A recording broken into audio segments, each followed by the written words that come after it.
अलंकापुरी पुण्यभूमी पवित्र, तिथे नांदतो ज्ञान राजा सुपात्र. तया आठविता महापुण्यराशी, नमस्कार माझा सद्गुरु ज्ञानेश्वरांसी. नमोनंताय शुद्धाय कूटस्थाय आत्मने नमः.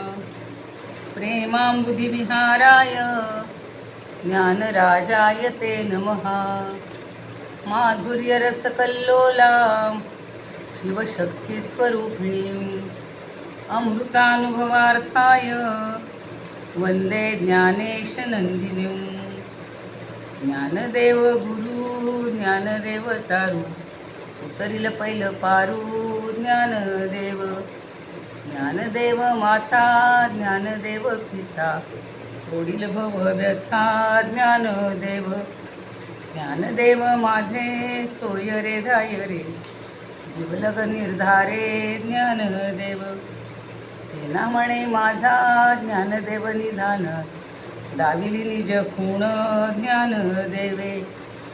ज्ञानियांचा राजा गुरु महाराज, म्हणती ज्ञानदेव तुम्हा ऐसे. मज पामरासी काय थोरपण, पायीची वहाण पायी बरी. ब्रह्माजिक जेथे तुम्हा ओळंगणे, इतर तुलने काय पुढे.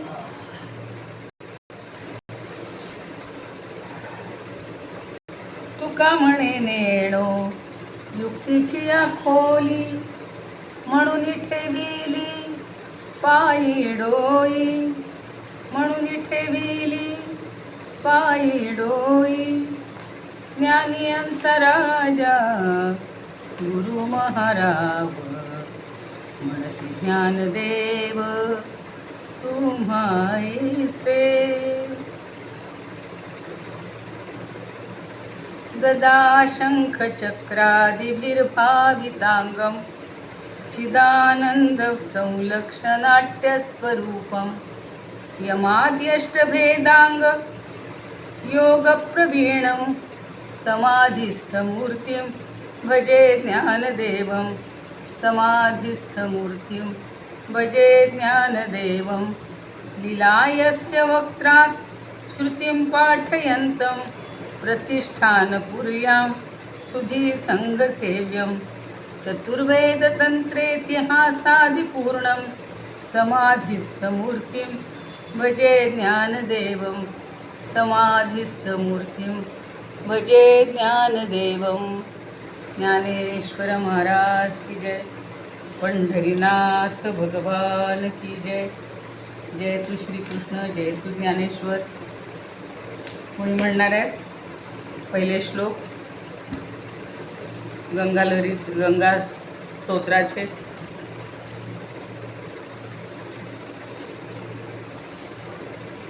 देवी सुरेश्वरी म्हणताय का कुणी?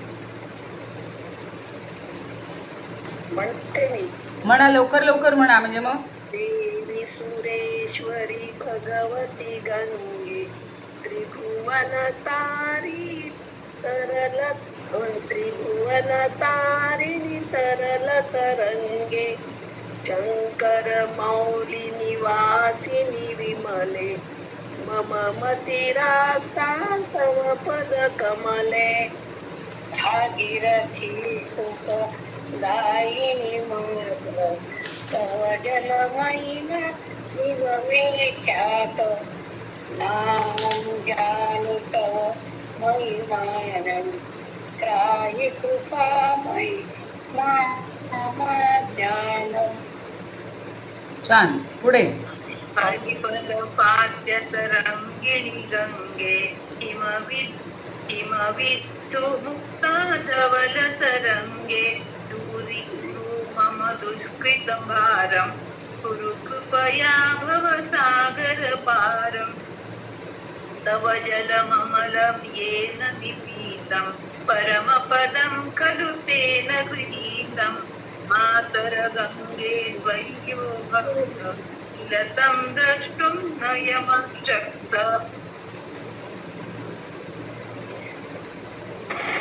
चांगलं म्हणलं. जान्हवी गंगे खंडित गिरीवर मंडित भुंगे भीष्मजननी कलु मुनिवर कन्ये पतित निवारिणि श्रीपूर्णधन्ये कल्पलतामिव फलदां लोके प्रणमतियस्त्वां न पतति शोके पारावार विहारिणि गंगे वधू मत करला गंगे तो कृपया ते स्तोत्र ज्ञात पुनरपि जठरे सोऽपि न जात नरक निवारिणि जाह्नवी महिमा खंडे.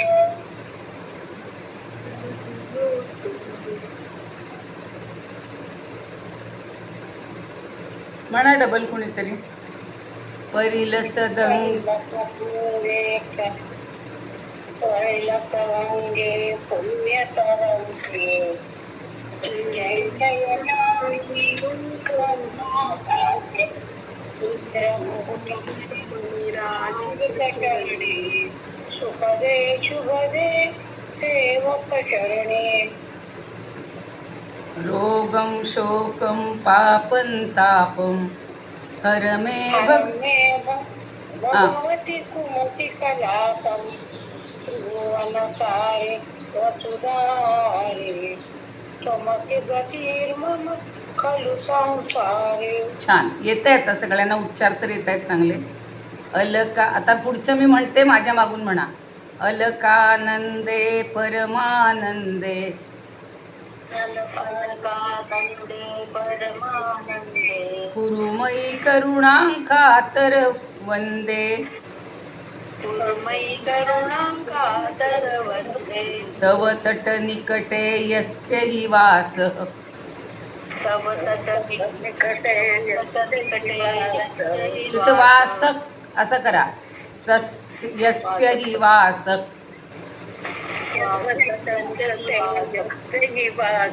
हा. खलु वैकुंठे तस्य निवासः.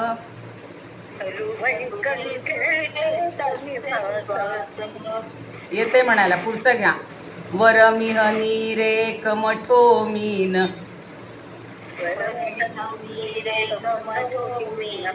किंवा तीरे सरट क्षीण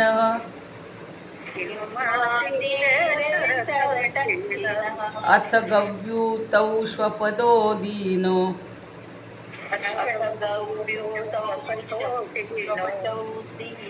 न पुनर्दूरे नृपति कुलीनः.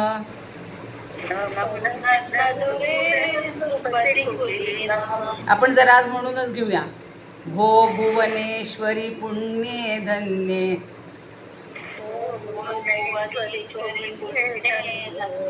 देवी द्रवमयी मुनिवर कन्ये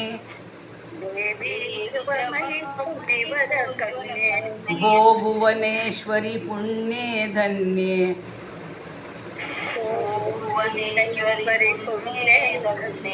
देवी द्रवमपि मुनिवर कन्ये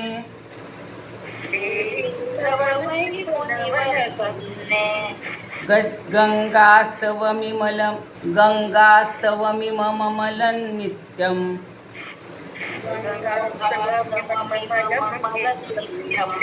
गंगास्तवमिममलं नित्यं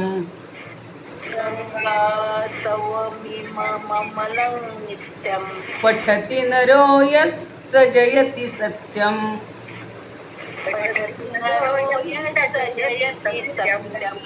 येषां हृदये गंगा भक्तिस्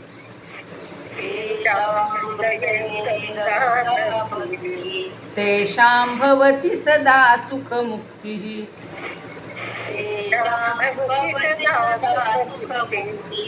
मधुर मनोहर पंझटिकाभि मधुर मनोहर पंचटिकावी भी भीप असं करायचं. पुढं प आहे ना, त्याचा अर्धा प करायचा. पंचटिका भीप. पंचटिकावी परमानंद कलित ललिताभि.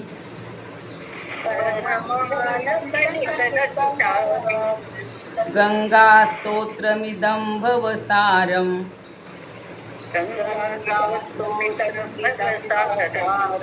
वांछित फलदं विदितमुदारं.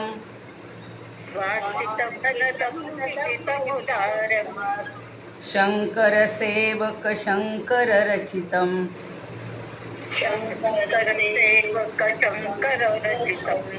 पठतु सुखी स्तव इति च समाप्तः.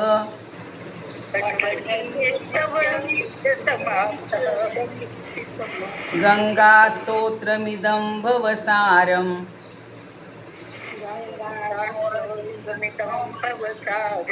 वांछित फलदं विदितमुदारं.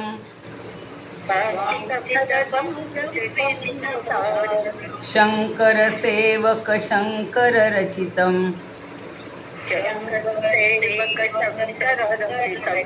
पठतु सुखी स्तव इति च समाप्तः.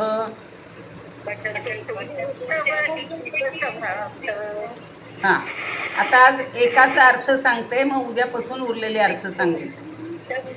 10वा श्लोक आज घ्यायचा आहे आपल्याला.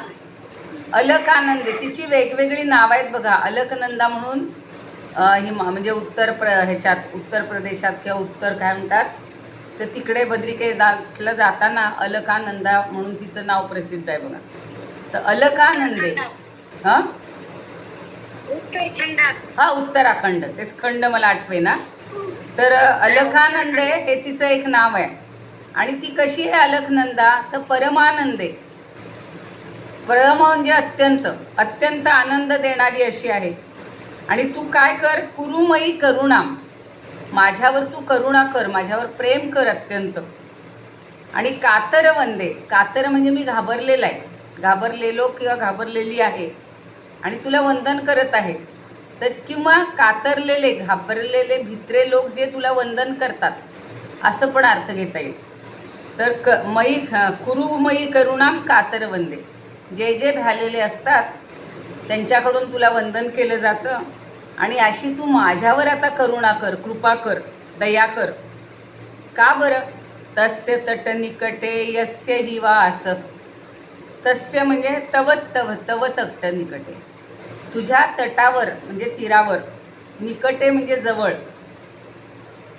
यस्य म्हणजे ज्याचा, ही म्हणजे कारण किंवा खरोखर, वास हा म्हणजे निवास, तुझ्या जवळच तीरावर ज्याचा निवास असतो त्याला कुठं राहिल्याचा आनंद मिळतो? खलु वैकुंठे तस्य निवास.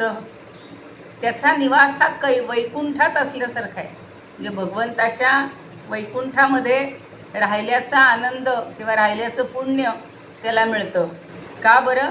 तर इतकी तू पवित्र आहेस. आणि तुझ्या काठाकाठानं जरी आपण जो निवास करेल त्याला वैकुंठात राहिल्याचं पुण्य मिळेल. असा हा 10वा श्लोक घेतला आहे. पुढचे आज म्हणून घेतलेले आहेत.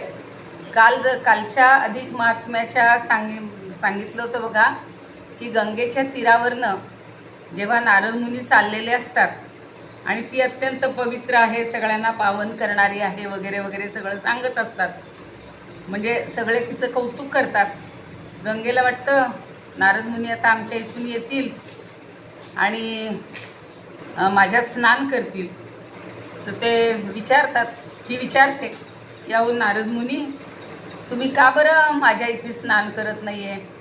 तर ते म्हणतात आम्ही सतत नामगंगेचं स्नान करत असतो आणि तुझ्यामध्ये मला स्नान करण्याची याची काही गरजच नाही आहे. कारण आम्ही कायमच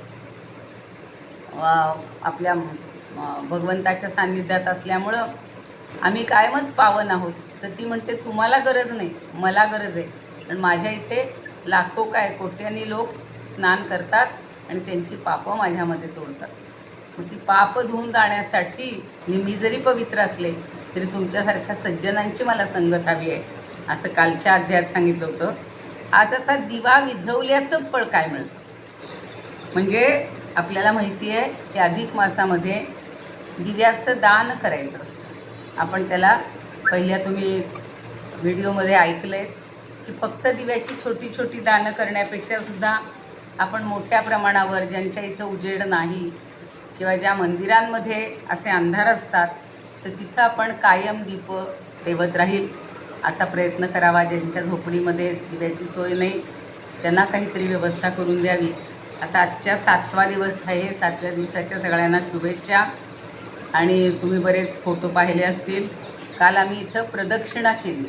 जी इच्छा होती ती प्रदक्षिणा कशी करतात ती रात्री आम्ही 9 ते 12 दोघांनी सगळी ज्या दिशेनं जशी सांगितलेली आहे तशी प्रदक्षिणा केलेली आहे. परत उद्याच्या प्रवासात मी तुम्हाला त्याबद्दल जास्त सांगेन. जर उद्या तुम्ही घेणार असाल तर, नसेल तर मग उद्या परवा सुट्टी. तर अध्याय 7व्यामध्ये काय म्हणतात बघा. श्री गणेशाय नमः, श्री सरस्वत्यै नमः, श्री गुरुराजाय नमः. नमो नमो जी माये शारद काव्यत प्रतिभा मजसी लाभू दे. हे अधिक मास आख्यान रंगू दे आणि सुखवो श्रोत्यांसी. गोडापुली माये मराठी भाषा सुगम आणिक गोमटी.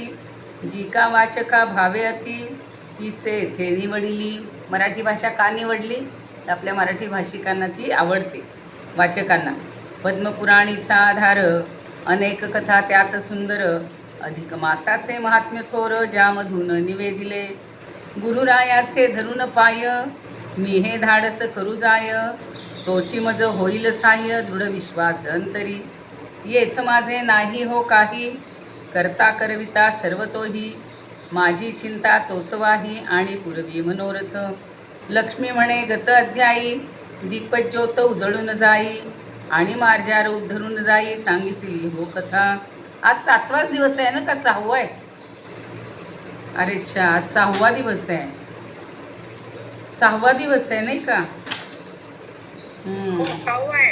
हो ना. मी आता 7व्याचं चुकून वाचायला घेतलं. म्हणलं असं काय झालं.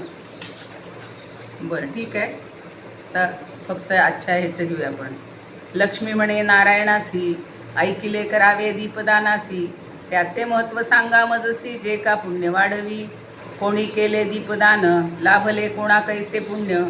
जे मज ते मज स्वामी करा कथन. कृपावंत होऊन दीपदानाचं काय महत्त्व आहे ते लक्ष्मी विचारतीये नारायणाला.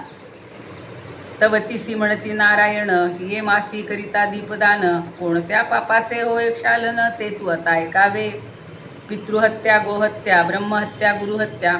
परदारागमन कृतघ्नता दूर होती ही पापे.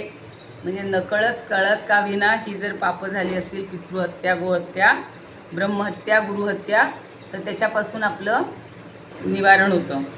दुराचरणामध्ये प्राशन कुटील लबाडी असत्य वचन. असत्य साक्ष देऊन माथी येते जे पाप. एवढी सगळ्या पापाचरणातून जे पाप म्हणजे त्या दुष्कृत्यातून जे पाप येतं ते नष्ट होतं. स्त्रीहत्या पुत्रहत्या अनादरिता माता पिता. घोर पाप लागे माता किती म्हणून सांगावे. ऐशा पापांचा होय नाश करू जाता दीपदानास. साधोनी हा अधिक मास पापक्षय होतसे. पापराशी जळोनी जाती सुख सौख्याची होय प्राप्ती. पावे मोक्ष सदन अंती पुण्यवंत प्राणिया. गंगा यमुना पवित्र सरिता असावी ती स्नानाकरिता. हे घडे तरी स्मरता घडे पुण्य स्नान ते. शीतोदकाचे जरी ते स्नान शरीर न होय सहन. शरीरानं होय सहन तरी उष्णोदक घेऊन स्नानविधी आचरावा. उष्णोदकी जे पुण्य प्राप्त. आता बघा कशामुळं काय पुण्य मिळतं ते सांगितले. शीतोदकी ते होय द्विगुणित. वापी कूप तटाकी प्राप्त होय पुण्य 4 गुणे. म्हणजे विहिरीमध्ये त्याच्यानंतर सरोवरामध्ये केलं तर 4पट पुण्य आहे स्नानाचं. आणि नदी स्नानी ते दशगुणित. सागर स्नानी सहस्रपट. स्नान करता पुण्य प्राप्त होते अधिक मासिया. सचैल स्नानसे विधिक चारून मग करावे देवपूजन. तदनंतर दीपपूजन अति आदरे करावे. तामनी तो एक दीप ठेवावा भरून या तूप. दानाच श्रेष्ठ ताम्रदीप मानावा उत्तम हो. आधी करोनी त्याचे प्रज्वलन मग करावे भावे पूजन. दीपज्योतीस प्रेमे नमन करोनी पुष्प अर्पावे. दिव्याची किती महत्त्व सांगितले बघा. हळद कुंकू गंध अक्षता आदरे ती दीपास अर्पिता. तो दूर दैन्यापदा करीतसे पूजकासी. मग ब्राह्मणा बोलवून तो दीप करावा दान. आशीर्वाद द्विजाचे घेऊन व्रत पूर्ण करावे.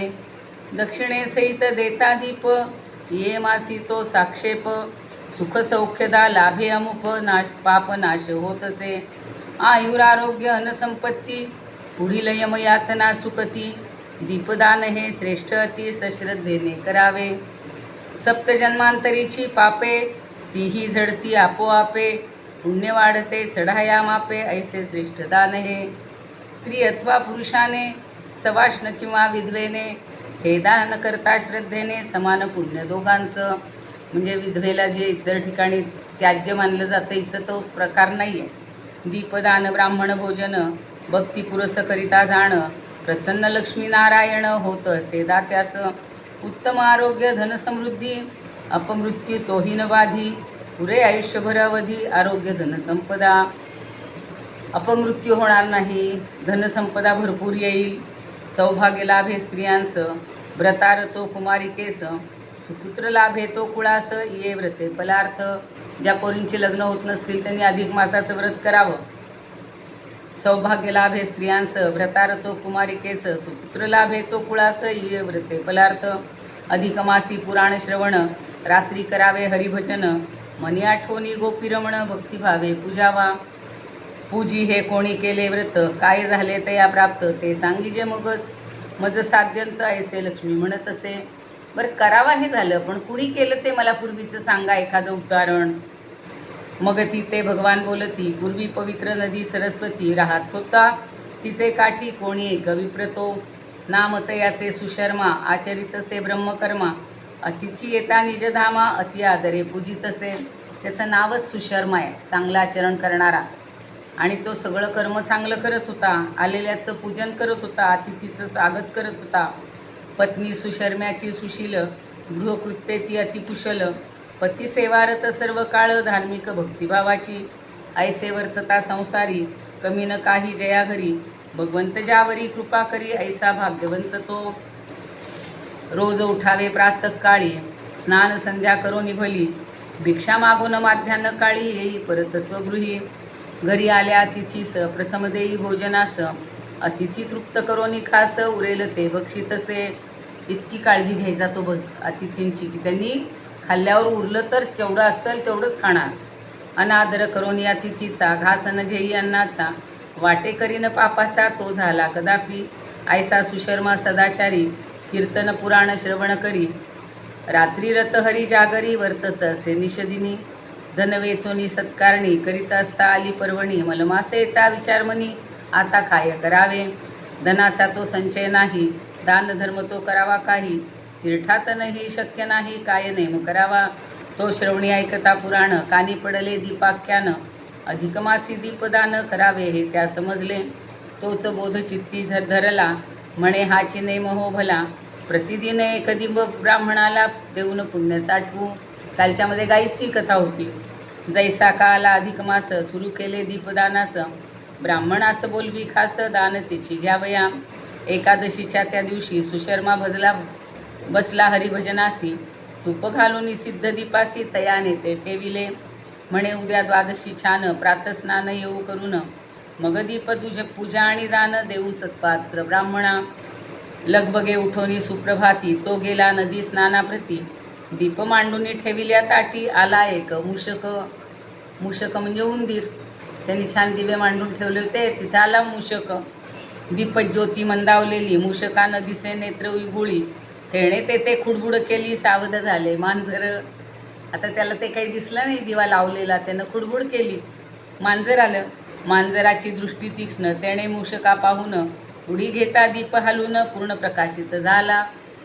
बघा एकामुळे एक घडलं. त्यानं खरं त्या मूषकावर उडी मारली पण त्यामुळे तो दीप जो मंदावलेला होता तो चांगला प्रज्वलित झाला. मूषक धावे सत्वर. हर्षित होत असता मांजर. घडला एक चमत्कार. विमान आले दारात. बघा आता सुशर्मा स्नान करून आला गृही परतून. तो दारी पाहे दिव्य विमान आणि देवदूत ते.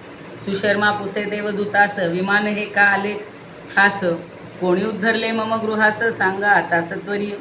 तव देवदूत काय सांगती, मांजरामुळे दीपज्योती, पुनर्प्रकाशित झाली मोठी, विझता दीप उजळला. दिव्याच्याकडं किती काळजी घ्यायची असते, आणि ती नकळत त्याच्या हातनं चूक झाली असती, त्या मांजरामुळं दीपज्योती प्रकाशली. हेची पुण्यकर्म जाण, मांजरा हाते आले पाहून. आता पुढची गोष्ट मजेशीर आहे. तयाचा झाला उद्धार पूर्ण, म्हणून विमान आणले. त्या मांजरासाठी विमान आले. मांजर तुमच्या संगतीत, वसत होते दिनरात, त्या सत्संगताचे फलित, तयासी हे लाभले. ही ऐकताच वाणी, सुशर्मा उद्विग्न झाला मनी, म्हणे माझी करुणा कानी का नाही ईश्वरा. अरे त्या मांजराचा उद्धार करायला आला, आणि माझी करुणा का तुमच्या लक्षात येत नाही. ती ऐकताच वाणी, सुशर्मा उद्विग्न झाला मनी, म्हणे माझी करुणा कानी का नाही ईश्वरा. मज संगतीने प्राणी तरती, मीच कार आहे खालती, का पुण्य नसे माझे गाठी जीवोद्धारा कारणे. हे जनार्दना वासुदेवा, अच्युता माधवा केशवा, माझाही तो उद्धार करावा, ऐसे मनी का नये. मी अभागी देवा पूर्ण, म्हणून लेखे तव चरण, मजसी कैसे स्वर्गभुवन प्राप्त होईल आता रे. झाला कंठ सद्गदित, अश्रुपा पातले नयनात, हृदयी आठवून रघुनाथ, करुणा भाकी अपार. तो दया उपजली नारायणा, चतुर्भुज देही दर्शना, धावून धरी श्रीहरिचरणा, तात्काळ विमानी वाहिला. लगेच भगवंतांनी त्याच्यासाठी पण विमान पाठवले. म्हणून पुण्य जोडावे पदरी, तरीच भेटे सखा श्रीहरी. मोक्षसुखाचा अधिकारी होईतच पुण्यात्मा, स्वबुद्धी अथवा संगतीने जरी होईल पुण्य जोडणे, तरी जीवाचे सार्थकतेने होईल वा निश्चिती. धन सोनी पदरात, दान न करी ज्याचा हात, तो कसावा म्हणावा पुण्यवंत, द्रव्यलोभी अभिलाषी. नरदेहाची होता प्राप्ती, करावी काही सत्कृती, जेणे तोषेल श्रीपती, देईल मोक्ष सुखाते. धनाचा किती संचय केला, तेन पुरे आयुष्याला, धन वेचिता वाया गेला, आयुष्य काळ तो किती. हा विचार करोनी चित्ती, आठवावा तो रमापती, तातडी करोनी शेवटी, मोक्षपदरी बांधावा. जन्म लावावा सार्थकी, होऊ नये पातकी, आणि का आत्मघातकी कदापिही न व्हावे. आपण विवेक ठेवून व्हावे जागरूक, प्राप्त जन्माचे सार्थक निजकृतीने साधावे. सुशर्म्याच्या कथेमधून हा बोध घ्यावा समजून, लक्ष्मीस सांगे नारायण विसरू नका ही कथा. ग्रंथी ठेवावा विश्वास, काही करा व्रतसायास, घ्यावा चुकोनी गर्भवास, आणि उद्धार साधावा. भावे अर्पिता तुलसी दल, प्रसन्न होई तो गोपाल. आता इथं रोज तुलसी अर्पण चालले. जरी परमार्थ तातडी कराल, होईल सोने जीवाचे. ऐसा हा अधिक मास महात्म्य ग्रंथ, पद्मपुराणीचे संमत, गोविंद तनय विरचित, षष्ठोध्याय गोड हा. इति अधिक मास महात्म्य षष्ठोध्याय समाप्त. श्रीकृष्णार्पणमस्तु. शुभं भवतु. हरये नमः, हरये नमः, हरये नमः. कृष्णाय वासुदेवाय, हरये परमात्मने, प्रणतक्लेशनाशाय, गोविंदाय नमो नमः. आता बघा, काल किती श्लोक झाले होते विष्णू सहस्रनामाचे? 10 झाले होते माझ्या मते. हां, 10 झाले होते. 10वा कोणी म्हणतंय?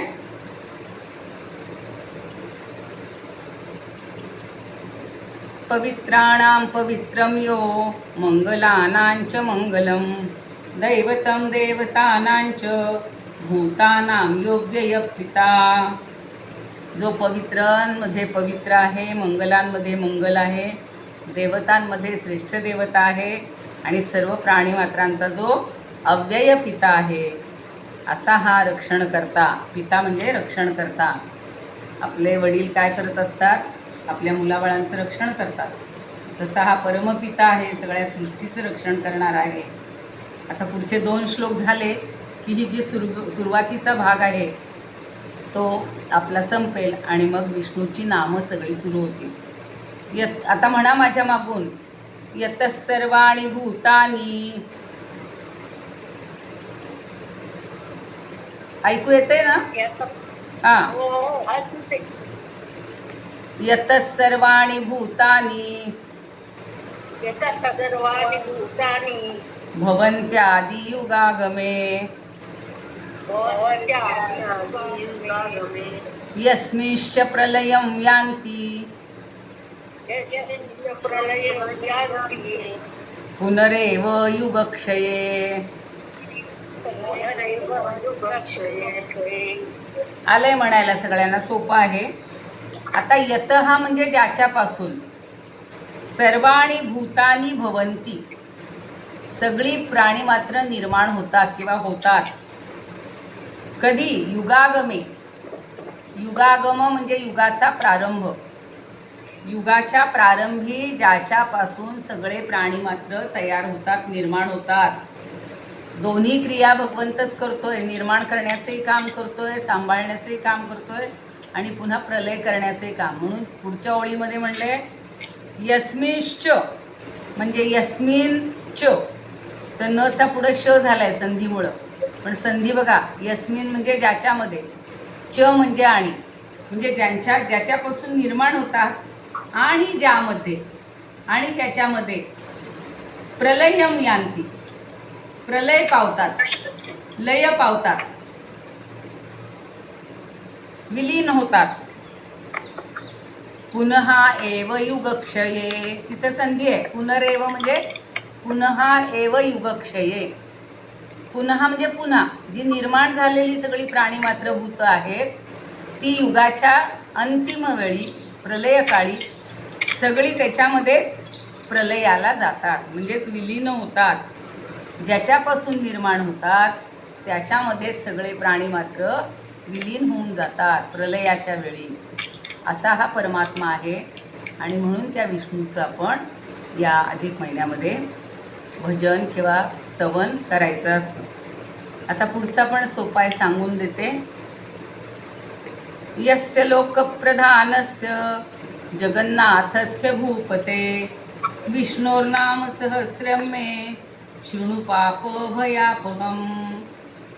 आता हा काय? तस्य म्हणजे त्याचं, त्याचे.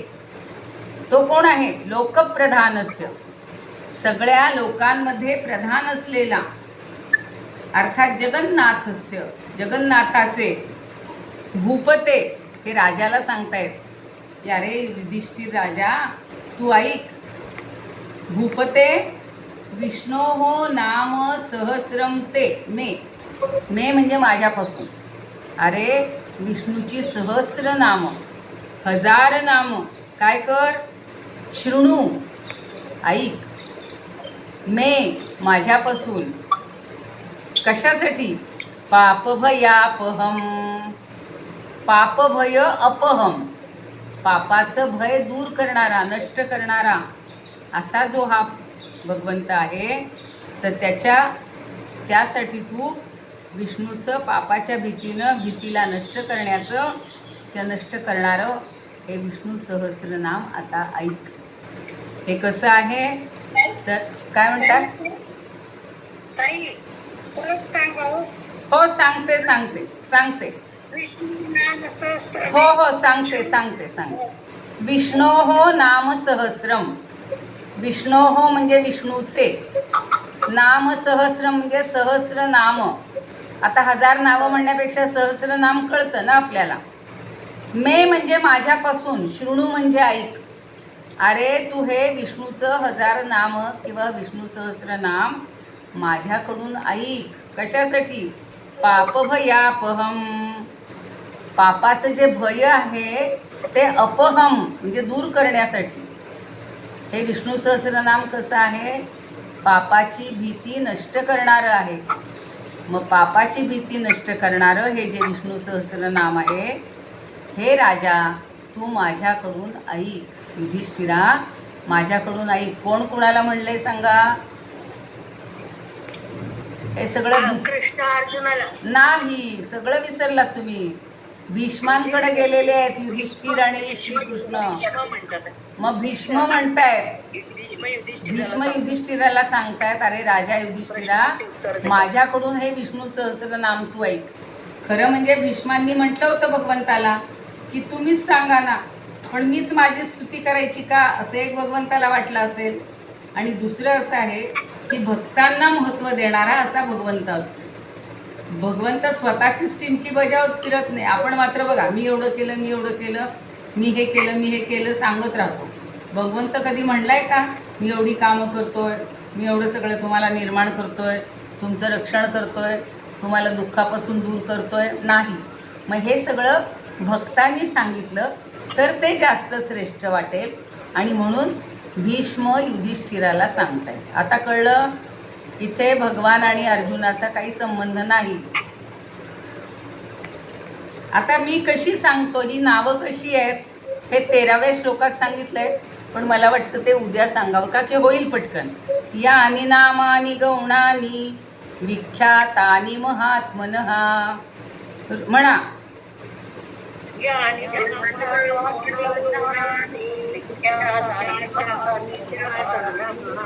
ऋषिभिः परिगीतानि तानि वक्ष्यामि भूतये. आता यानी नामानी आपण मराठीत जी नावं म्हणतो त्याच्यासाठी संस्कृतमध्ये यानी हा शब्द वापरलाय, जी. पण मराठीत आपण सगळ्याची सप्तमी करत नाही किंवा सगळ्यांचं बहुवचन करत नाही. जी नामे, जी हा शब्द फक्त वापरतो. इथे यानी, नामानी, नामानी सारखंच यानी हे सर्वनामाचं रूप बनवलेलं आहे. जी नामे गौणानी. आता आपण नेहमी गौण म्हणजे कमी प्रतीचा म्हणून घेतो, इथे नाही. इथे गौणानी म्हणजे गुणवंत, गुणांनी युक्त.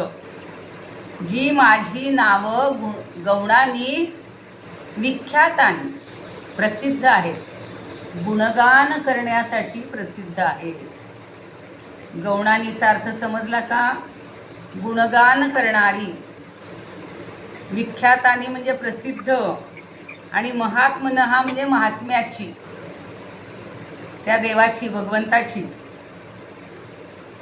भीष्म सांगतायत त्या परमात्म्याची, महात्म्याची, प्रसिद्ध अशा महात्म्याची जी प्रसिद्ध गुणगान करणारी प्रसिद्ध नावे आहेत. कुणी म्हणलेली आहेत? ऋषिभी परिगीतानी. आणि ही सगळी नावं ऋषींनी सांगितलेली. परिगीतानी म्हणजे गायलेली आहेत किंवा सांगितलेली आहेत. गायलेली कारण पूर्वीच्या काळी बघा, आत्तासुद्धा देवाला गद्यात बोलण्यापेक्षा पद्यात म्हणलं की देवाला जास्त आवडतं. आता इथलंच जर गाणं म्हणायचं म्हणलं तर विठ्ठला तू वेडा कुंभार, त्याला फार कुंभार करून टाकले. फिरत्या चाका वरती देसी मातीला कार, विठ्ठला तू वेडा कुंभार. किंवा श्रीकृष्णाची तर किती गाणी आहेत. तर जी सगळ्या ऋषींनी गायलेली आहेत. परिगीतानी तानी वक्ष्यामी, मी तीच तुला सांगणार आहे. वक्ष्यामी म्हणजे सांगत आहे किंवा सांगणार आहे. कुठे? भूतये.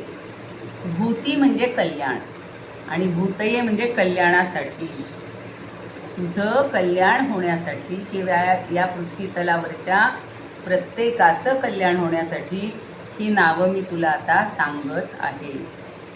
सुनीताताई थोडंसं सांगताय, हळूहळू सांगा. आले आहेत ना सुनीताताई? आहे.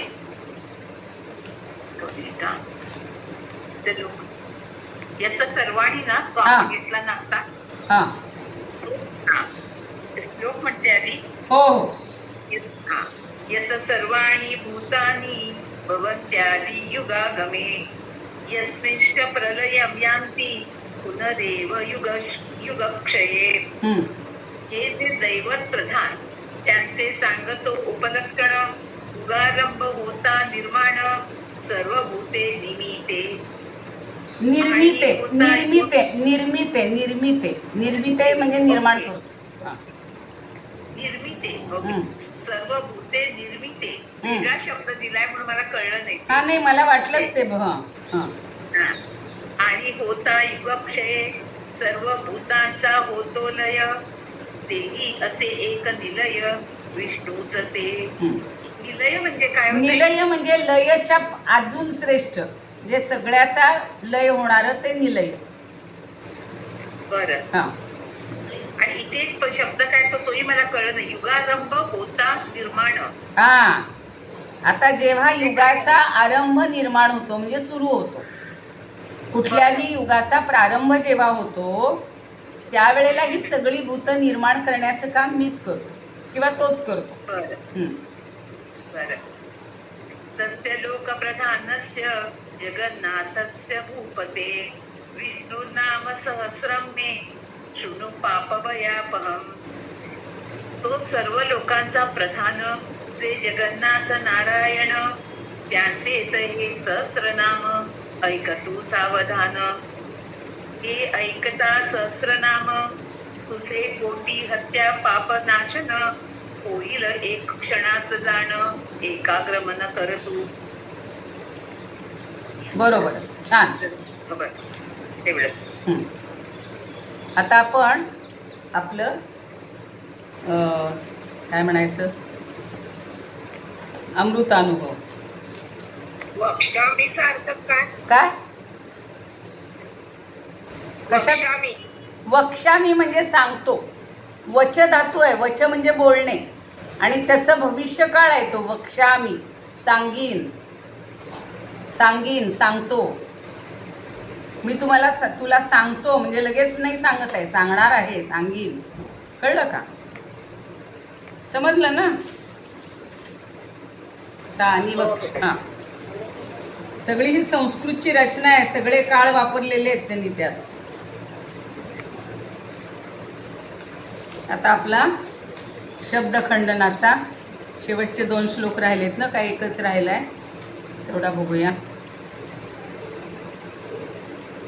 शब्दाच 2 राहिले, तेच ना 2 राहिलेत. सहाय्यात आधीचं बोलणार आहे प्रवृत्ती आणि निवृत्तीबद्दल कोणी?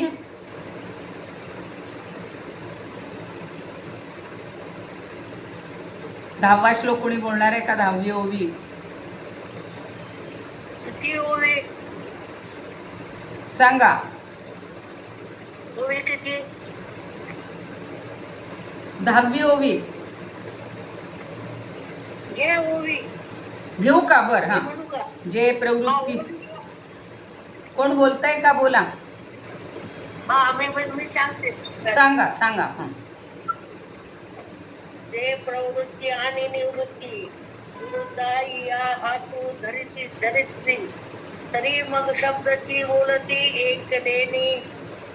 हां, प्रवृत्ती म्हणजे धर्मशास्त्र, जो पूर्वमीमांसा, तर निवृत्ती म्हणजे मोक्षशास्त्र. प्रवृत्ती म्हणजे धर्मशास्त्र, निवृत्ती म्हणजे मोक्षशास्त्र. हां. जी की उत्तर मीमांसा या दोन्ही एकमेकाच्या विरुद्ध असणाऱ्या, परंतु त्या सुद्धा एकमेकाच्या हातात हात धरून त्या एका शब्दामुळे एकीने चालतात, एकमेकीला पोषक होतात. परंतु सूर्य मात्र दिवस व रात्र त्या दोघांना घेऊन एकाच वेळी चालत नाही. त्यामुळे सूर्याची उपमा शब्दांना देता येत नाही. बरं, आता तो पुढच्या ह्याच्यामध्ये सूर्याची उपमा देणार आहेत. जेव्हा देतील तेव्हा बघूया. जसं विधी निषेधाचं सांगितलं होतं तसं या ओवीमध्ये प्रवृत्ती आणि निवृत्ती.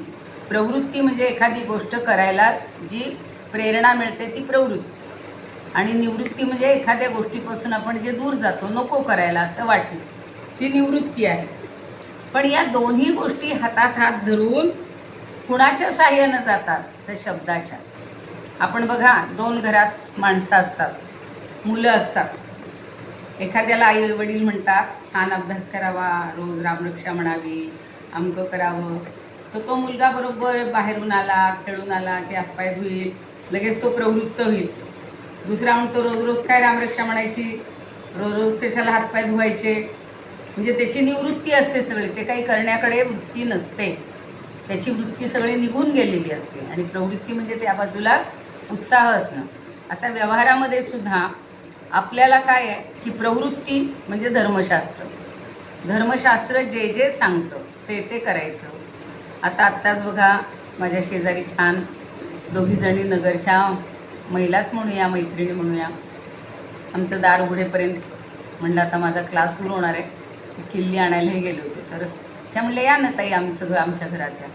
त्यांनी इथे सुद्धा छोटंसं तुळशी वृंदावन आणलं, त्या भगवंताची काहीतरी अशी प्रतिमा आणली, दिवा आणलेला आहे, सकाळी सकाळी त्याची पूजा करतात, ही प्रवृत्ती आहे.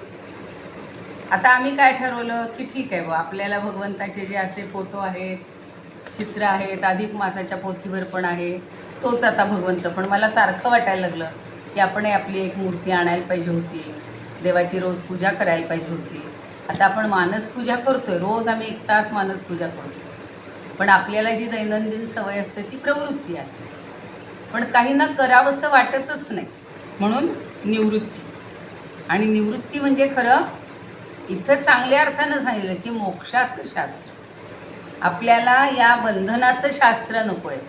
प्रवृत्ती म्हणजे एक प्रकारे बंधनाचं शास्त्र आहे आणि निवृत्ती म्हणजे मोक्षाचं शास्त्र आहे. पण हे दोन्हीही सांगणारा शब्दच आहे आणि ते दोन्हींची सिद्धी एकटा शब्दच करू शकतो. म्हणजे धर्मशास्त्राप्रमाणे वागणं ती प्रवृत्ती झाली आणि फक्त या संसारामध्ये न गुंतता परमात्म्याचं फक्त चिंतन करणं, त्याच्याच. आता आज तो 15वा अध्याय तर इतका छान संपून गेला बघा की आपण काय करतो, तो भगवंत वेगळा आहे आणि मी वेगळा आहे असं सारखं मानत असतो. पण मीच भगवंत आहे बघा, मीच भगवंत आहे, माझ्या ठिकाणी आहे, माझ्या जवळ आहे हे सुद्धा म्हणायचं नाही. तर अंतरंगामध्ये जो आहे तो मीच आहे, माझा भगवंत म्हणजे मीच आहे, ही जेव्हा भावना होईल तेव्हा ती मोक्ष किंवा निवृत्ती आहे. म्हणजे आता आपल्याला नाहीतर आपण रोजच्या व्यवहाराला महत्त्व देतो, रोजचं सगळं करायला महत्त्व देतो, खाण्यापिण्याला महत्त्व देतो, पण जे मी करीन ते सगळं या भगवंतासाठी, म्हणजे माझ्या ठिकाणी जो भगवंत आहे म्हणजेच मी जो भगवंत म्हणून वावरत आहे. भगवंतच आपण जर भगवंतासारखं सगळं आचरण केलं तर ते सगळं मोक्षदायक आहे. आणि म्हणून 11व्या ओवीमध्ये सांगतायत, मी लगेच 11वी घेते आणि मग वाटलंच तर इतर ते संस्कृत वगैरे बघू. सहाय्य आत्मविद्येचे करावया आपणवेचे, गोमटे काय शब्दाचे एक वानू. आता इथं मात्र वेगळं सांगतायत मुद्दा की आत्मविद्येचे सहाय्य करावया आपणवेचे. आता हा शब्द काय करतो तर आत्मविद्येचं सहाय्य करायला म्हणजे आत्मविद्येची प्राप्ती करून द्यायला. आपण वेचे स्वतःचा नाश करतो. शब्द काय करतो, स्वतःचा नाश करतो. त्याच्यासाठी एक छान उदाहरण देते बघा. लाकूड असतं, लाकडं आपण हे पाहिलेले आहेत आधीचे दृष्टांत. तर लाकूड जेव्हा जळतं तेव्हा लाकूड तर जळतंच, पण तो अग्नीसुद्धा स्वतःला स्वाहा करून घेत असतो आणि तोही शांत होतो. तसं हा शब्द काय करतोय तर आपल्याला आत्मविद्या प्राप्त करून देण्यासाठी हा शब्द स्वतःचा नाश करून घेतो, स्वतःला स्वाहा करून टाकतो. गोमटे काय शब्दाचे एक वानू. आता इथे चांगल्या प्रकारे म्हणतायत, गोमटे म्हणजे कोड कौतुक. या शब्दाचं कोड कौतुक किंवा चांगुलपणा. एक काय वानू, एक या शब्दाचं कौतुक, कोड कौतुक किंवा गुणवर्णन, चांगुलपणा मी कसा करावा किंवा मी किती करावा. म्हणजे इथंपर्यंतनी शब्दाला तशी महत्त्व आहे. तेव्हा शब्दाशिवाय आपलं पान हलत नाही.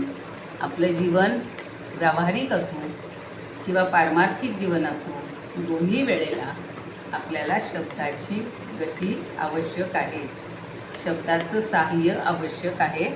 असा हा 11वी ओवी आहे. आणि मग 12व्यात पुन्हा स्मरणदानी तो, तिथेही त्याचं महत्त्व सांगतायत. पण आत्ता एवढे दोनच समजून घ्या की प्रवृत्ती आणि निवृत्ती या दोन्हीसाठी शब्दच उपयुक्त आहे. एवढंच काय सांगावं तर आत्मविद्येचं साह्य करण्यासाठी, आत्मविद्येची प्राप्ती करून देण्यासाठी शब्द स्वतःचा त्याग करतो, नाश करून घेतो. आणि अगदी प्रकरणाच्या आरंभापासून इथपर्यंत या शब्दाचा विचार केलेला आहे असं ज्ञानदेव म्हणत आहेत. आणि त्या शब्दाचा सांगुलपणा किती सांगावा, किती वर्णन करावा, डिटेलमध्ये आपण थोडं नंतर पाहूया. आता संस्कृतमध्ये काय म्हणतात बघूया.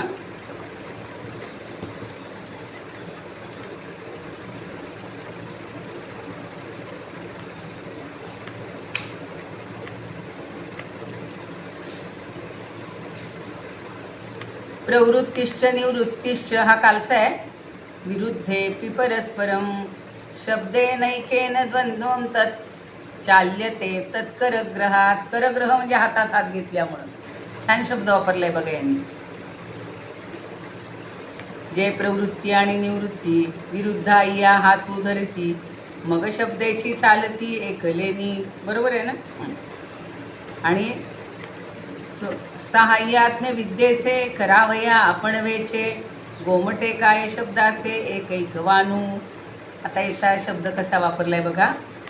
प्रवृत्ती आणि निवृत्तीचा. प्रवृत्तिश्च निवृत्तिश्च विरुद्धेपि परस्परम. छान सांगितलं की प्रवृत्ती आणि निवृत्ती हा परस्पर विरुद्ध आहेत. परस्पर विरुद्ध असून सुद्धा. विरुद्धे अपि. अपि म्हणजे सुद्धा. शब्देनैकेन द्वंद्वं तत् चाल्यते तत्करग्रहात. या एका शब्दाने म्हणजेच या वेदाच्या साह्याने द्वंद्व आहे.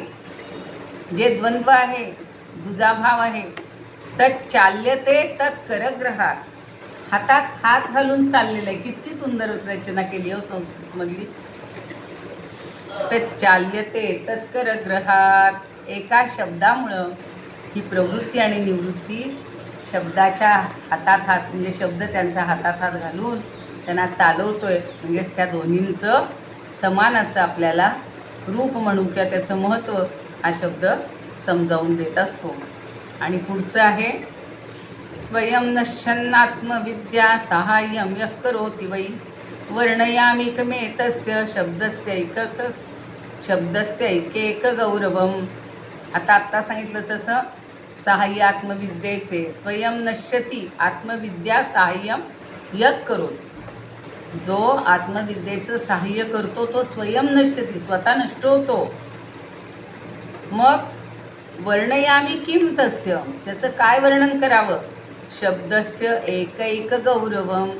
एकेका शब्दाचं गौरव मोठेपण किंवा एक मोठेपण एक गौरव मी कसा काय वर्णन करू असं ज्ञानदेव म्हणतायत. या शब्दाला सुद्धा आपण म्हणतो पण शब्दाच्या साह्यानं आपल्याला सगळं करता येतं. पण आजच सारखे महाराज सांगत होते की आपणही अधिक महिन्यामध्ये जेवढं तुम्हाला मौन राखता येईल तेवढं मौन राखा. शब्दांची कमीत कमी मदत घेऊन किंवा शब्दांचा कमीत कमी वापर करून भगवंताला शोधण्याचा आतल्या आत प्रयत्न करा. फक्त आपण जे बाहेर शोधायला जातो आहे. आत्ताही सारखं वाटतं इथं एका रिक्षावाल्यानं सांगितलं 7,000 मंदिरं आहेत. 7,000 देवांची मठं आहेत. त्याचे इथले असतील कोणी पंढरपूरचे त्यांनाही माहिती असेल. पण म्हणे मला त्यातले फक्त 500 माहिती आहे. माझं वय 38 आहे. मग आता आपण तर इतक्या वयाचे झालो आपल्याला तर काही पंढरपूरचं माहिती नाही. आता हे काय म्हणतात बघा. स्वरूपानंद परी एकमेका विरोधी जी होती प्रवृत्ती निवृत्ती इत्यादिक. दोघींची 2 टोकं आहेत. तिचं इकडं तोंड आहे तिचं तिकडं तोंड आहे. तर या सर्वांची ही स्वभावता होय शब्द हा आश्रय एकलाची. पण ती तिकडे जात असली तरी तिलाही सहाय्य करतो. इकडे जात असेल तरी हिलाही सहाय्य करतो. जो मोक्षाचा धनी आहे मोक्षाच्या मार्गावर चालला आहे त्यालाही मोक्षापर्यंत जाण्यासाठी कसा उपयोग करायचा आहे हे शब्दच सांगतोय. फार छान कल्पना केली याच्यामध्ये ज्ञानदेवांनी. परी एकमेका विरोधी जी होती प्रवृत्ती निवृत्ती इत्यादिक. तया सर्वांची ही स्वभावता होय शब्द हा आश्रय एकलाची. आता 11वी जे ब्रह्मभाव. जीव ब्रह्मभाव लाभावा म्हणून स्वयमावळो न जाय शब्द. जेव्हा जीवाला ब्रह्मभाव प्राप्त होतो त्यावेळेला शब्द स्वतः मावळून जातो. स्वतःची आत्माहुती देतो. किती वानू ऐसे शब्दाचे कौतुक. म्हणजे इथं ज्ञानदेव म्हणतात ते शब्दाचं मी किती कौतुक करू. सांगोनी एक भली गोष्ट. कसं आहे आपला दृष्टिकोन कसा आहे त्याच्यावर अवलंबून राहतं. दोन्ही बाजूनी ते त्याचं कसं समर्थन करतायत हे ज्ञानदेवांचं कौशल्य ज्ञानदेवांनाच माहिती. पुढच्या ओव्या आपण वेगळ्या पद्धतीनं पाहणार आहोत. पण इथं मात्र ते म्हणतात की या शब्दाचं कौतुक मी किती करू किती वानू. किती वानू ऐसे शब्दाचे कौतुक, सांगोनी एकैक भली गोष्ट. आता 12वी ओवी आपण उद्याला बघूया. मॅडम परत एकदा अर्थ सांगा का नुसतं? हो सांगते ना, सांगते.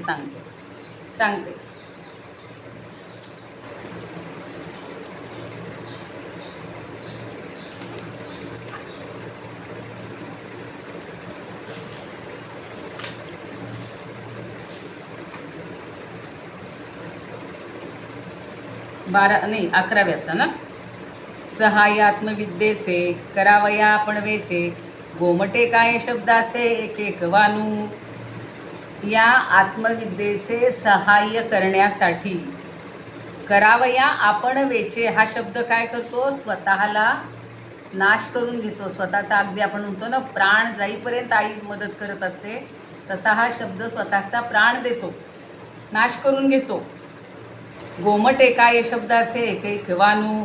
मग याप्रमाणे या शब्दाचं कौतुक किंवा चांगले जे गुण आहेत ते मी किती सांगू, किती म्हणून वर्णन करू. म्हणजे हा शब्द दोघांनाही मदती करतोय, प्रवृत्तीलाही करतोय, निवृत्तीलाही करतोय, मोक्षालाही करतोय, सगळ्यालाच करतोय, धर्मालाही करतोय. आणि म्हणून या शब्दाचं आणि प्रत्येक ठिकाणी स्वतःचा त्याग करतोय, स्वतःचा प्राण देतोय अक्षरशः. पण धडपडतोय तो, प्रवृत्तीसाठी धडपडतोय, निवृत्तीसाठी पण धडपडतोय. समजलं का? म्हणजे आत्मविद्येचं सहाय्य करण्यासाठी त्यानं स्वतःचा नाश करून घेतला. आणि आपण सुद्धा पाहतो, हो आम्ही आयुष्य कसं काढलंय, आपल्या आईवडिलांनी कसं काढलंय. मुलांसाठी जसं आईवडील धडपडत असतात, अगदी शेवटच्या क्षणापर्यंत मदत करत असतात. अगदी प्राण जाय पण वचन न जाय, तसं आपल्या मुलांसाठी किंवा प्रत्येकासाठी भलं करण्यासाठी, तसं या शब्दाचं इथं कौतुक केलेलं. आणि आत्मविद्या तुम्हाला एकदा जेणेकरून प्राप्त होईल. शब्द म्हणजे फक्त शब्द अर्थ घ्यायचा नाही, शब्द म्हणजे सगळी ही वेदविद्या. आज वेदविद्येचं किती सांगत होते आणि 15वा अध्याय तर पूर्ण त्याच्यावरच आहे. आपल्याला सुद्धा म्हणायला पाहिजे आहे, तुम्ही रोज म्हणत जा सगळ्यांनी. 15व्या अध्यायाचं रोज पठण करावं या दिवसात. आज आमच्या इथला वेदही काय म्हणतात पूर्णाहुती झाली, सगळं छान संपन्न झालं. आता इतर पुस्तकांचा मी खरं आणले होते सगळे ग्रंथ, पण जरा आपण अधिक गोष्टी मिळवण्याचा प्रयत्न करतो आहे, म्हणून कदाचित थोडंसं हे कमी झालं असेल. आता हा व्हिडिओ तर बंदच पडला आज परत, अवघड आहे. ठीक आहे, ऐकू आलं ना सगळ्यांना? पण हां हो, आता जेवढे बराबर काढता येतील तेवढे काढले मी.